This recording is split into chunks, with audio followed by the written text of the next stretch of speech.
प्रांगण में उपस्थित सभी सम्मान्य लोग, शिक्षक, मेरे सहपाठियों और यहाँ उपस्थित गणमान्य लोगों को मेरा प्रणाम।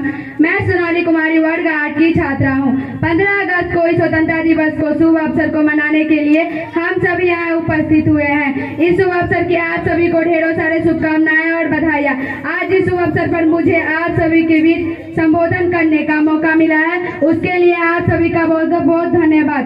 दोस्तों, जैसा कि हम जानते हैं कि 15 अगस्त हर भारतीय के लिए एक सम्मान और गर्व का दिन होता है। 15 अगस्त सन 1947 को हमारे स्वतंत्रता सेनानी और क्रांतिकारियों ने अपनी जान की बाजी लगाकर ब्रिटिश साम्राज्य से हमें मुक्त कराया था और अपने बलिदान को इस देश की आजादी का कर्जदार कर गए।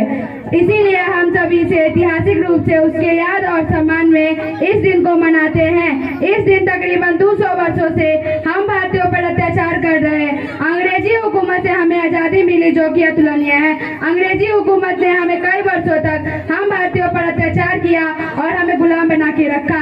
एक कहावत है कि पाप का घड़ा एक दिन अवश्य फूटता है। इसी कहावत के अनुसार 15 अगस्त के दिन हमें अंग्रेजों की गुलामी से आजादी मिली और हम पूर्ण रूप से स्वतंत्र हो गए। इस आजादी के अथक प्रयास में हमने अपने देश के कई महान व्यक्तियों को भी खो दिया।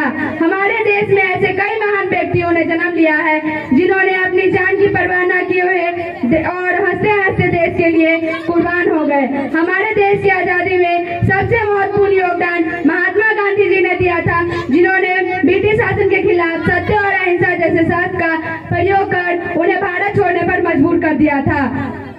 और देश के अन्य ऐसे लोग जैसे पंडित जवाहरलाल नेहरू, सुभाष चंद्र बोस, भगत सिंह, चंद्रशेखर आजाद इत्यादि ऐसे कई महान स्वतंत्रता सेनानियों हैं जिन्होंने देश की आजादी में अपना जीवन व्यक्त किया और अंग्रेजों की गुलामी से अंग्रेजों की गुलामी के चंगुल से मुक्त करवाया।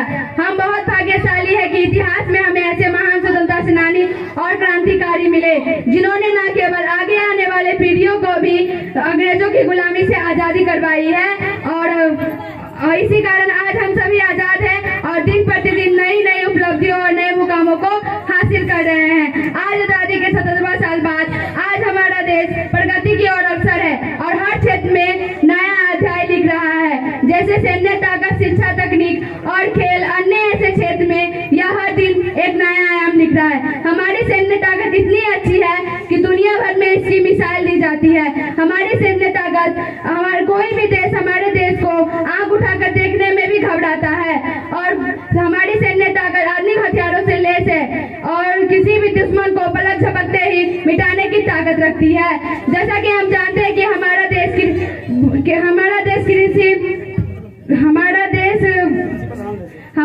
कृषि प्रधान देश है और सन 15 अगस्त 1947 के बाद हमारे कृषि क्षेत्र में भी काफी बदलाव आया है और भारत और पाकिस्तान सन 1965 भारत और पाकिस्तान के युद्ध के दौरान तत्कालीन प्रधानमंत्री श्री लाल बहादुर शास्त्री ने जय जवान जय किसान का नारा दिया था, जो कि काफी हद तक सिद्ध होता है। जय हिंद, जय भारत। बहुत बहुत ताली बजाइए। आज